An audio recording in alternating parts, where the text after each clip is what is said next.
ম্যানিয়াতে আপনাদের প্রত্যেককে জানাই স্বাগত।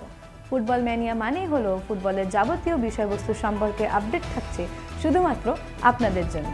আমাদের ফুটবল ম্যানিয়ার আজকের বিষয় হলো বিশ্ব ফুটবলের সেরা খেলোয়াড় কে। এই নিয়ে একটা তর্ক আদি অনন্তকাল ধরেই চলে আসছে।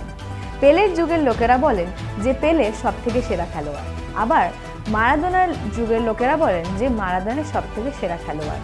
একটা সময় ঝড় তুলেছিলেন জিনেদিন জিদান।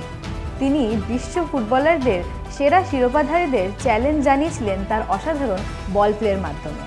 কিন্তু আধুনিক প্রজন্ম আবার এদেরকে নস্যাৎ করে দিয়ে নতুন খেলোয়াড় লিওনেল মেসি কিংবা ক্রিস্টিয়ানো রোনাল্ডোর কথা বলে। আসলে দশকের পর দশকই প্রথা বদলেছে খেলার প্রকরণ, আর তাতেই দর্শকের বিচারে খেলোয়াড়দের সেরা নামের তালিকাও বদলে গেছে।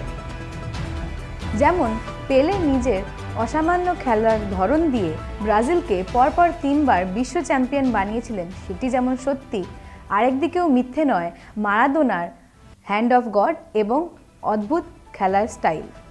ইংল্যান্ডের 7 জন খেলোয়াড়কে টেক্কা দিয়ে যখন মারাদোনা যেমন জালে বল ঢুকিয়েছিলেন, ঠিক একই রকমভাবে কিন্তু 1998 সালেও বিশ্ব চ্যাম্পিয়নের দরজা পাইয়ে দিয়েছিলেন জিনেদিন জিদান ফ্রান্সকেও।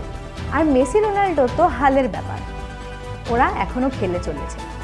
তাই কে সেরা সেটা বরং উজ্জ্ব থাক, বরং বলি এরাই হলো ফুটবলের বরপুত্র।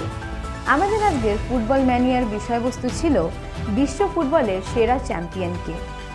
এরকমই ফুটবলের নানান রকমের বিষয়বস্তু সম্পর্কে আপডেট পেতে গেলে নজর রাখুন বাংলার পালস টিভিতে। ফলো এবং সাবস্ক্রাইব করতে ভুলবেন না।